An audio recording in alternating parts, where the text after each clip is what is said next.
These are 10 of the best Ned Flanders plotlines. In Todd, Todd, why hast thou forsaken me? Todd doesn't believe in God anymore, which takes a toll on Flanders. Ned is trying to help Todd remember what his mom looks like, since he's been having scary dreams. Later at church, Todd has a breakdown. What would you say to Jesus? I'd say thanks for nothing. Ned fainting was probably the best way to handle this situation. The natural thing to do in this kind of situation would be to talk to your kid and see what's on his mind. But Ned is no better than Homer. We're all going to hell! You opened a doorway to disbelief in God's own house! He really is raising God-fearing children. The next day, when they were saying their morning prayers, Todd didn't want to say amen. So Ned started to wonder how could he punish him into believing in God again. Isn't there some hell on earth I could briefly place him in? Ah, yes, Hell on Earth, aka the Simpsons house. Ned decides to send Todd to the Simpsons, and he sends him off in style. Christian style, to be exact. Todd Flanders, I cast thee out! Isn't that a bit much? I mean, he is your son. Lisa tries to convert Todd to Buddhism, but he doesn't believe in the existence of any god. Homer wants to return Todd to Ned as soon as possible, since Marge won't have sex with Todd in the house. Oh, we've had kids in the house for 10 years. Not that one. He's used to silence. He'll hear us. Todd's quiet nature isn't endearing, it's a direct threat to Homer's marital bliss. Time to ship the kid back to Ned. Homer tries different ways to restore Todd's faith, but nothing works. Bart also tries to get Todd to see what life is like without God, but Todd just won't budge. What a disappointment it must be for Ned. I wonder how he's been dealing with this. I'll take one too. What?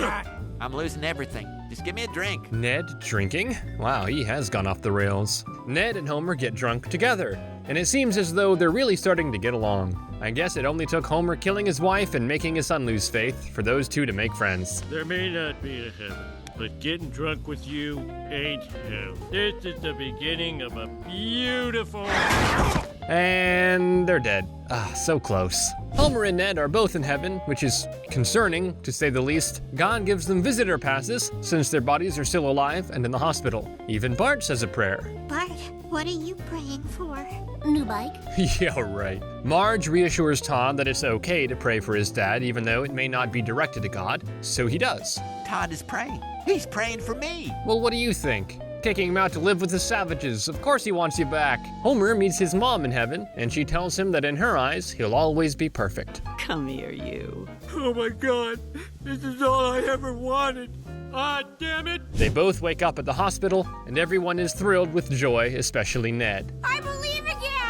2 lives saved by prayer. But no prayer will save Flanders from a man who has been after his family name for generations. Flanders gets in the middle of a debt collector and his debt, so he has to pay the price. A serious Flanders opened with Richard Texan being murdered in cold blood by debt collectors and quickly moving away from this horrible tragedy to Ned Flanders collecting trash in the woods. Ned finds a bag of cash in the woods, and the sum is rather large, $173,000. A do-gooder like you finding this money is proof that karma is real, which sucks. Aw, thanks, neighbor. Homer's take on karma is as bitter as ever. I'll leave it to him to turn Ned's good fortune into his own personal grudge against the universe. Ned finds himself in a bit of a predicament. He doesn't know what to do with the money. He decides to donate the money to an orphanage. He makes the donation in his grandfather's name, Ned Flanders I. Well, how does it feel to be the most beloved man in Springfield? It feels darn diddly good. Oh, Ned, so humble, yet in such big trouble. The collector sees the news of an anonymous donation being made and says he'll be staying in Springfield to collect a very personal debt. It feels darn diddly good. So much for being anonymous. The collector's posse goes around town to figure out where Ned is, and they figure he'd be at church. At church, Bart and Lisa come up to Ned to say a few nice things about his generous donation, but as the humble man he is, Ned doesn't want any praise. Oh, you heard him, kids. Take back your praise. Anonymous Boy Scout Superman doesn't want any hugs. Jealous much, Homer? Ned goes inside to find his Bible, and he sees the collector who gives him a good scare. This is now your debt to me. Can't wait to see how he's gonna retrieve that money from the orphanage. Ned goes on a date with Barb, the girl who works at the orphanage. At the risk of sounding crass, I think you're swell. Cute couple alert. So cute, so cute. Homer, honestly, jealousy is not a good look on you. The collector's posse mistakes Homer's house for Flanders, and it's an honest mistake, really. Nighty-night, Mr. Flanders. There you have it, Homer. You wanted to be Flanders. Now the collector's after you. Flanders finds out that Barb is actually married, and he asks God why he's punishing him, and the phone rings. God? Not quite, church chum. But another friend of yours is on the line. Ned's plea to God gets interrupted by a kidnapper with Homer on the line, because even in his darkest hour, Flanders can't escape Homer. Marge comes knocking on the door looking for Homer, and Ned realizes that he needs to do something despicable, contrary to all his beliefs. Oh no. If she calls the police, Homer's dead. If I want to save his life, I have to tell a lie. Well, suck it up, church boy. We all need to lie at some point. Ned tells a highly believable lie to Marge, and she believes him, because it's Ned, for God's sake. He wouldn't lie. But she goes around town looking for Homer and ends up at the donut shop. There, Fat Tony surrounds the collector and wants to get him to leave the town. Get the hell out of my town, or else. The whole thing escalates into a shootout, and the collector shoots everyone there but Marge. Madam. At least he's a gentleman. But he drops something. And the episode ends with all three of them, Ned, Homer, and Marge, worried, trying to come up with a solution. To be continued. Did you think we were gonna leave you on a cliffhanger? Nah, not our style. So, starting off where we left with part 2. Marge starts investigating on her own. Flanders starts to wonder how the money ended up in the tree in the first place. So we travel back years in the past when Ned the First was police chief. Turns out, he wasn't the man his grandson thought. Ah, my favorite time of day. Bravo clock. Ned the First was in the shootout between two gangs, and being the only one that survived, he hid the money in the tree. But then the collector came, and before you know it, Easy, friend. It's all yours. I promise.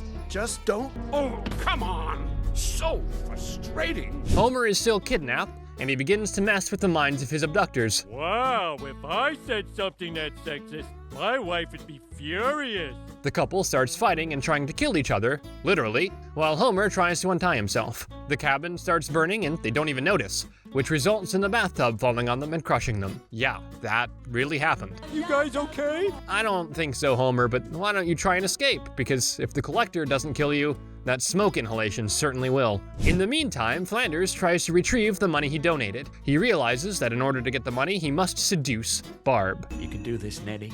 Just think about Homer Simpson. That must be hard, doing the deed and thinking about Homer. Marge finds Homer and pulls him out of the fire while Ned runs off with the money. I got away with it. I'm sorry, God. I just want Homer Simpson to be okay. Not the best timing. Ned has a car crash and Homer rushes to save him, but when he sees the money, he focuses on saving that instead of Ned. Finally mine. I'm married to the most selfish man in the world. Leave it to Homer to turn a rescue mission into a cash grab. Homer turns out to be the savior since he stopped Ned from taking the money. Flanders escapes from the angry people of Springfield, but he can't escape his debt.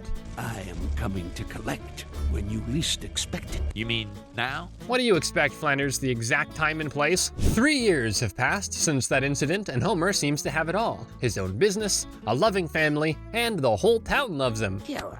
The word makes me sick to my stomach. I'll never forget seeing you choose the money instead of saving Ned. Some things money can't buy, like her forgiveness. Homer gets a blank postcard from Wyoming and packs his bags the next day. After a long drive, he finally makes it. Don't shoot, you little weirdos!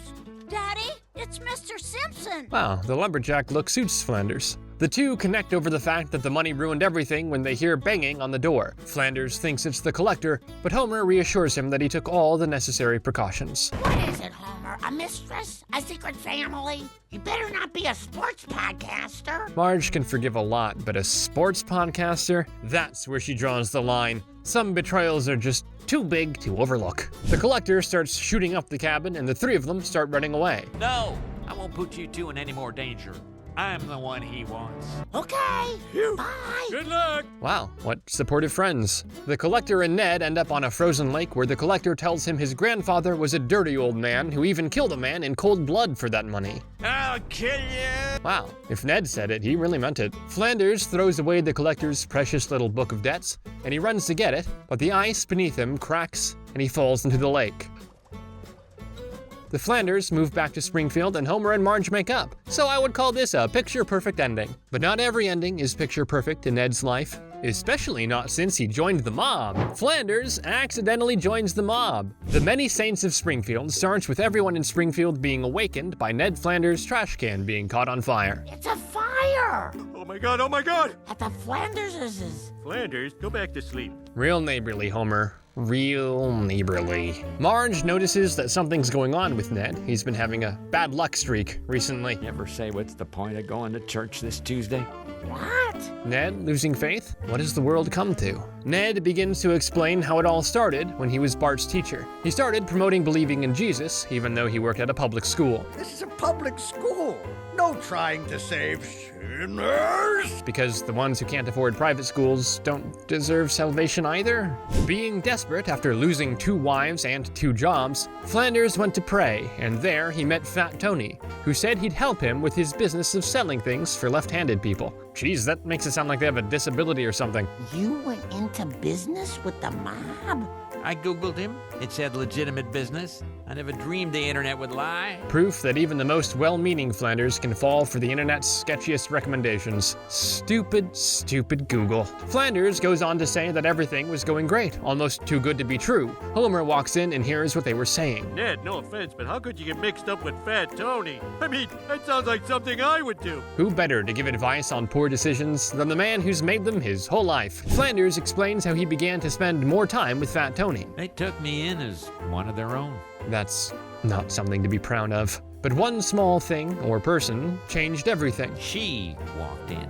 Mr. Flanders, come with me. Could you be any more transparent, Lisa? Lisa explains that those guys are criminals, so Flanders confronts Fat Tony. But there's only one way out, so Flanders runs. Or, rather, jumps out the window. I'm gonna tough this out at home.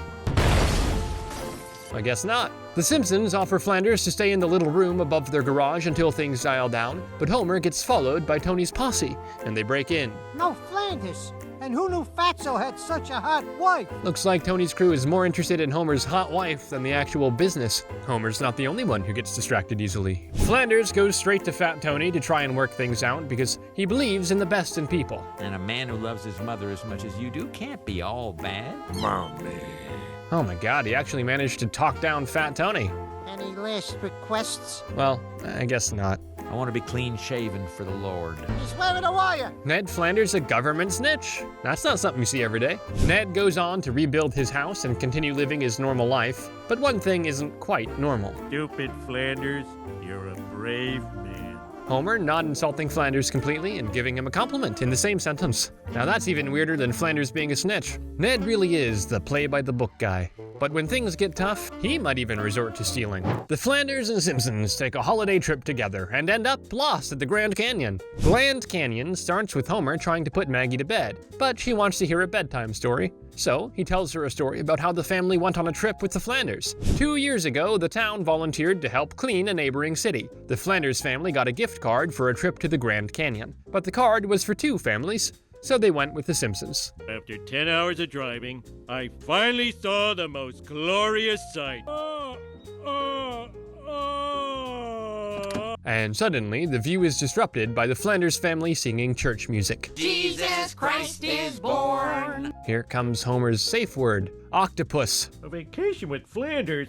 It's like telling you a bedtime story without a beer. Is there any occasion when Homer doesn't drink? The differences between the 2 families are becoming more and more apparent. The loudness, the unseriousness, and everything in between. They go on a tour in the canyon, and everybody is a bit on edge. This has gotta be the most beautiful thing we've ever stole from the Indians. Homer turning a beautiful moment into an awkward history lesson, because nothing says appreciation like casually mentioning cultural appropriation. I'm only gonna say this once, but I think you're a little checked out. Checked out, checked out, checked out. She's so annoying. Good thing Homer killed her. They reach a very slim part of the trail, and their guide falls down, so now they're lost. Homer and Flanders go to try and find help and food, and they reach a campsite for rich people, but they won't share. Look, Flanders, we tried things your way and it failed. Now let's try mine. Oh, you naive man. They steal the rich people's supplies and bring home the bacon. Literally. Bacon!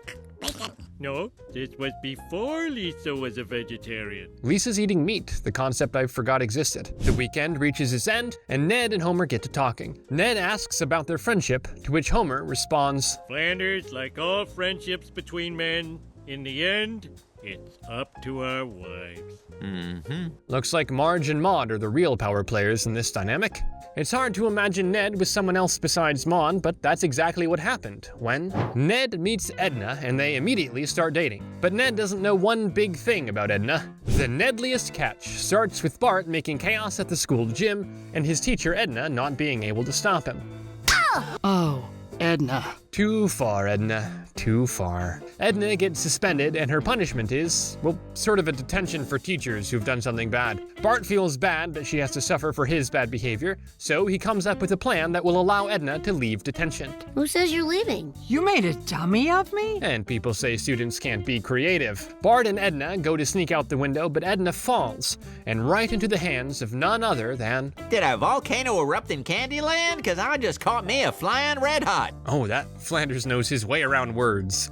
Ned and Edna go on a little date, and they connect over both of them being widowers. You know, I am a fallen woman. Oh, whoa, slow down. I never go to second entendre on the first date. Wow, he really is flirtatious. Careful, Flanders. Will God approve of this? The two start dating, and Edna gets her job back, so everything is going well, you could say, but one thing. Oh, come on, Ned. We've both been married before. I mean, she's got a point. But Ned suddenly loses all his beliefs for God knows what reason. I mean, Edna's not the most beautiful woman he's got his eyes on. Oh, what the heck.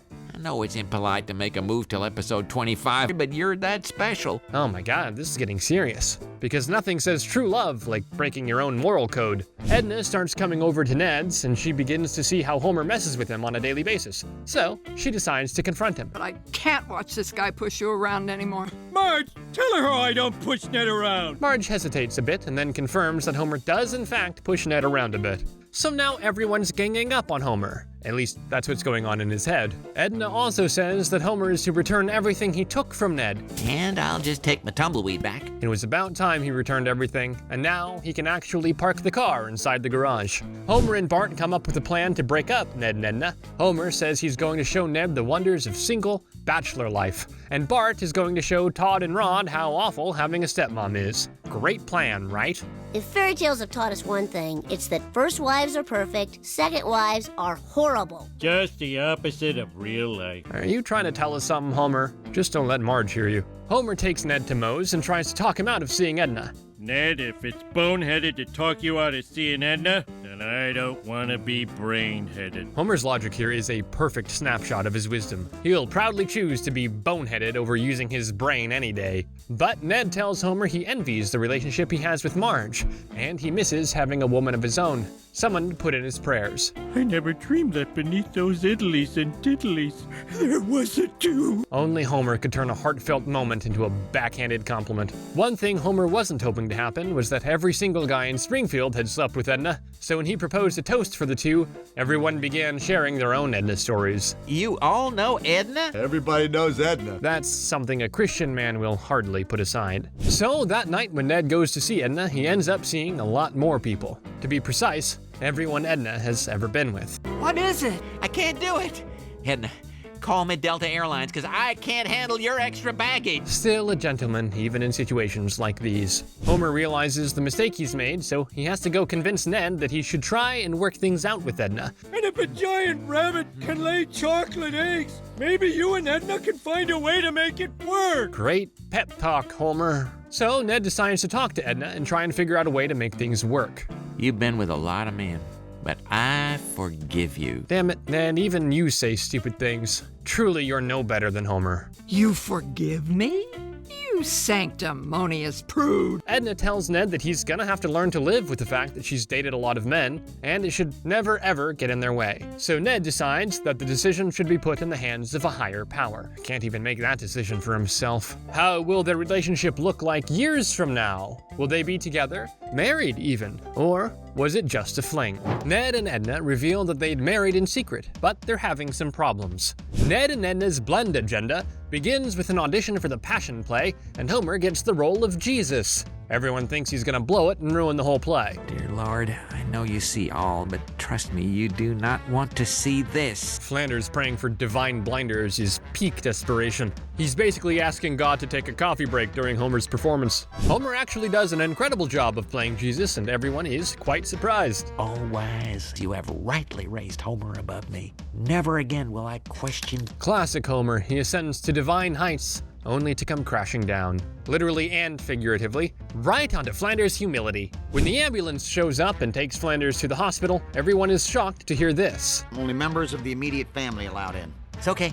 She's my wife. I mean, they did have sex, so for Flanders that was probably a must. Homer and Marge go to visit Ned at the hospital and bring them their wedding gift. Welcome to marriage. Another good man bites the dust. Homer? Homer's idea of a wedding gift is a brutal dose of reality. Guess he's just preparing Ned for the long haul, one sarcastic comment at a time. Homer and Marge offer to throw the newly married couple a celebration, to which they agree. Edna has trouble connecting with Ned's sons, so Bart goes to tell her that she should try and get them into the real world. If you don't act now, when they grow up, people like me are gonna take all their money and girlfriends. Edna doesn't think the boys are that helpless. And then she looks at them, and that's all. She looks at them and changes her mind. Yes, they are. And Edna, you better work fast.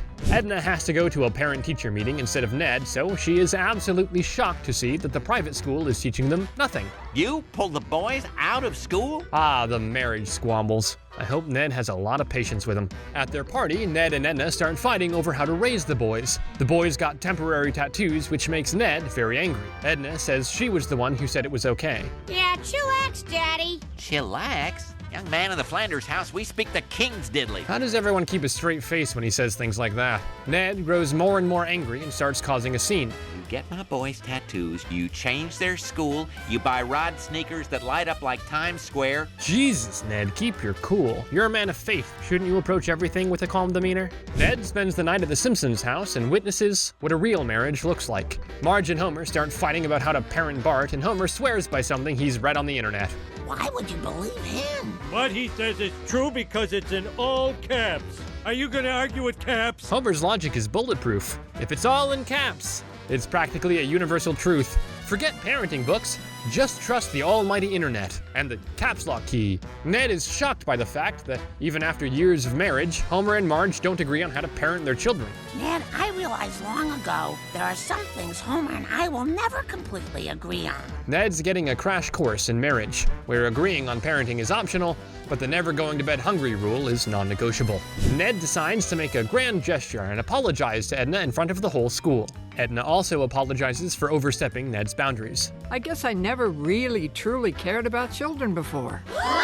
Oh, get over it. What teacher actually likes their students? Come on. They make up and decide they'll be solving their problems along the way, just like The Simpsons. But what happens when you mix neighborly relations with business? Homer and Ned team up and become the bounty hunting duo. Sex, pies, and idiot scrapes takes place on St. Patrick's Day. While Marge gets a job at a bakery, Homer is arrested. So classic Tuesday for the Simpson family. Homer goes to a bail bond store or facility. However, they classify themselves and meet a bounty hunter. He needs a new job, so he gets his first bounty, Snake Jailbird. He pulls a gun on him, and Homer tries to talk him down. Not shooting me now would be the biggest mistake of your life. I don't think that's what you were trying to say, Homer. So Snake Jailbird pulls the trigger, and it's going straight to Homer's head. Bulletproof glass. Flanders to the rescue. Well, son, if you take responsibility for your actions, this could be the start of a better life for you. Flanders, you should have become a psychologist rather than a preacher. The next day, Homer goes to see Flanders and gives him his share for catching Snake Jailbird. He says something we'd never imagine come out of his mouth. Ned, I never thought I'd say this, but we make a great team. Us? A team? Sounds wrong, I know. Homer offers Ned to work together as bounty hunters. Ned could use the money, and the only condition is no diddlies or doodlies. You're kind and smart. I'm cruel and strong. Together, we're nothing. But together, we're the perfect bounty hunter. Yeah, because a preacher and a lazy dum-dum make a great team that fights crime. Meanwhile, Marge turns out to be really good at her job as a baker, but she doesn't understand why everything she bakes has to be shaped weirdly. Freshly frosted ass cake. Oh my God, this is an erotic bakery. You didn't get that from the boob, penis, and ass-shaped cakes you were baking all day? Marge is pissed that this wasn't specified in the job description, although she didn't ask many questions when she accepted the job. How could you not tell me this is an erotic bakery? It fills a need and harms no one. Marge realizing she's inadvertently joined the world of suggestive sponge cakes is the best argument for reading the fine print, or at least asking what hands-on experience really means.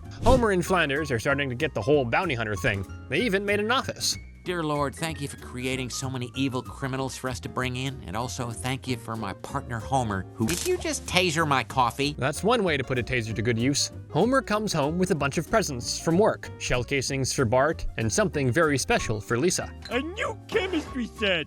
Dad, is this from a meth lab? My question is, while he takes evidence from the crime scene, what does Flanders do? Homer and Ned are on the stakeout for Fat Tony, and while they wait, they have some bonding time. I like AC/DC. I like their Christian cover band, ADBC. Flanders becoming a bounty hunter and singing Christian music while on the stakeout. That man must have some serious identity issues. They finally see Fat Tony and they start chasing him down, but he enters a train. There's one thing he didn't count on. My reckless indifference to human life. I guess even the criminals respect human life to a degree, but no, not Homer. Lord, in your mercy, could you give my friend a stroke? Praying to God for a quick death wasn't something Ned was looking to do today, but when you're doing business with Homer, anything is possible. The two of them have a fight, and they break off their partnership since Homer's reckless driving fiasco. Homer seems bummed by the whole thing.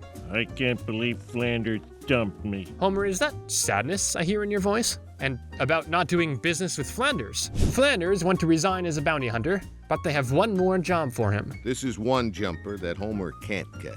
Homer? And a friend turns into a foe. Ned waits quietly in the dark for Homer to return home. How did you know I wouldn't be there? Lucky guess. Ned being polite and not saying something like, because you neglect your children, is truly the definition of strong character. Homer runs away and Ned chases him around town. I loved you, man. For the last few weeks, but most of the time I've known you, you've treated me like dirt. He's got a point there. I like you too, but you broke the law, so I gotta bring you in. Homer, you have to remember that the law is always going to be in the first place with Ned. Flanders almost falls to the ground, but Homer catches him and they both fall into cement. Stuck in the cement, Homer remembered why he disliked Flanders. Simpson, we're gonna put you away for a long, long time. Make it life and you've got a deal. Oh, come on, Homer, he's not so bad. But there are no lengths Flanders won't go to help his neighbors, despite Homer's constant bullying. Flanders becomes the Simpsons' landlord after they're forced to move out of their house. No loan again, naturally,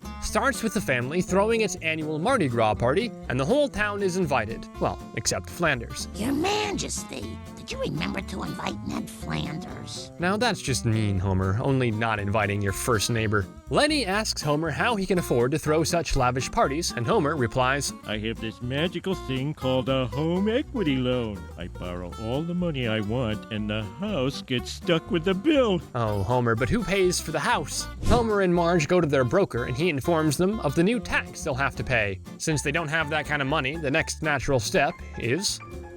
Are the Simpsons really moving out? Marge is completely breaking down. She just got too attached to the memories made in that house. This is so hard because I always thought Mom was the strong one. She is. Look. Yeah, leave your jobless wife and 3 kids to fend for themselves. A true manly man. The auction begins, and Ned, seeing the family so sad, decides to step in. Ned, you bought our house. Why? So I can rent it back to you? I guess God does work in mysterious ways. Sometimes in the form of your neighbor who, even after killing his wife and years of stepping all over him, does something to save your family. Homer, you should really rethink your actions. Since Flanders is now their landlord, he decides to help with some stuff that needs repairing around the house. It's irresistible. You ask him to do something and he does it. He's like a genie. To me, it sounds more like he's a pushover and too nice to say no, but okay. But the bad people that they are, the Simpsons start using Ned for all sorts of house problems. And when he refuses to come over and help, they turn on him. Flanders, landlords like you are the scum of the earth. You lounge around in your egg McMansions and we never see you unless the rent check's late. Careful, Homer. You're basically living there rent-free. You don't want to mess with something that's good, especially not Ned Flanders good. Homer decides to show the world just how bad Ned is. I don't know what he'll show them, but I'm sure he'll figure something out. The worst person who ever lived. Wow, that's creative. Flanders is mad, obviously, so he decides to kick the Simpsons out. But Homer finds a way to get around that too. Finally, a practical use for my father. Homer gets Abe and rubs it in Ned's face like a real humble and humility-filled person. You're never too old to ruin things for the young. Classic Homer, turning a legal technicality into a victory lap. And poor Abe unknowingly becoming the ultimate get-out-of-eviction-free card. But after they leave Abe alone for one afternoon, he goes to live with Flanders, and he kicks them out. They are now forced to live at the homeless shelter, and they have truly never been lower. Ned rents the house, but he feels bad instead. You can't be a saint unless you live among the lepers. Ned really took love thy neighbor to heart, even when his neighbors were the reason he had to install triple locks on his doors. Guess sainthood comes with a side of Simpson-induced headaches. Flanders never gives up on the Simpsons, especially not on Homer, and he proves that in this next episode, where Flanders takes the family to Israel in hopes of changing Homer. The greatest story ever doed starts with Ned taking up a challenge and trying once again to change Homer into becoming a better man. He invites the whole family to take a trip with him to Israel, but Homer doesn't like the idea. You would take our family to the Holy Land just to try to make my husband a better man? Sounds unbelievable to me too. The family in Flanders go to Israel, but everyone has their own priorities. I guess being in the Holy Land means nothing when you're hungry. Homer insists on having breakfast first. But that's not why we're here. We can see the Stations of the Cross. After we see the Stations of the Omelet Bar. See? Priorities. The greatest temptations come straight from Homer's mouth and into Flanders' ears. Flanders begins to think that Homer's case is beyond reparation and he'll never be interested in God or anything remotely related to religion, but he still tries. You know, Homer, you might really benefit from opening your heart to the spirituality of this place. Okay, for you, I'll try. At least he's trying, even though he doesn't mean it. But Homer manages to make Ned lose his mind again, and literally pushes him to the breaking point. This is the tomb of the most famous man who ever lived! Porky Pig? He can't be real with this. Someone please tell me he's joking. Flanders loses his marbles and is thrown out of the tomb. He asks Homer if he knows why he's Christian. Homer Simpson, you are not worth saving. Flanders losing faith in Homer is like a saint giving up on miracles. Painful, but you can't blame him for finally throwing in the towel. After their fight, Homer thinks Flanders went into the desert and goes to follow him. Nothing like a tall glass of lukewarm water to jekyll down this hide. Looks like a sandstorm's brewing. If only he knew that his words made Homer go into that desert to look for him, I bet he'd rethink the whole not worth saving bit. Homer finds himself in a sandstorm with no food, water, or camel. He reaches the Dead Sea, but of course he doesn't know anything about it, so he takes a big sip, passes out, and hallucinates. You have been chosen, Homer. Yours is a great destiny. But before we hear more, Marge finds Homer and he wakes up. I am more than alive, woman. I am the chosen one, who shall unite all the faiths of the Holy Land. I am the Messiah! Marge completely disregards everything Homer just said and focuses on the most important stuff. That's what 10 years of being married to Homer Simpson will do to you. Homer goes on a mission to unite all faiths, and even though he is completely delusional, Flanders is touched by his words. But we can never attain that ultimate grace while there is hatred in our hearts for each other. Flanders is happy that he finally touched Homer's heart. Homer bringing faiths together is like watching the world ending. So uncanny. But I guess in the end, Homer did learn something from Flanders. I guess all those years of teaching and preaching finally paid off. If you enjoyed this video, make sure to like it and subscribe to the channel. What's your favorite Flanders moments? Let me know in the comments.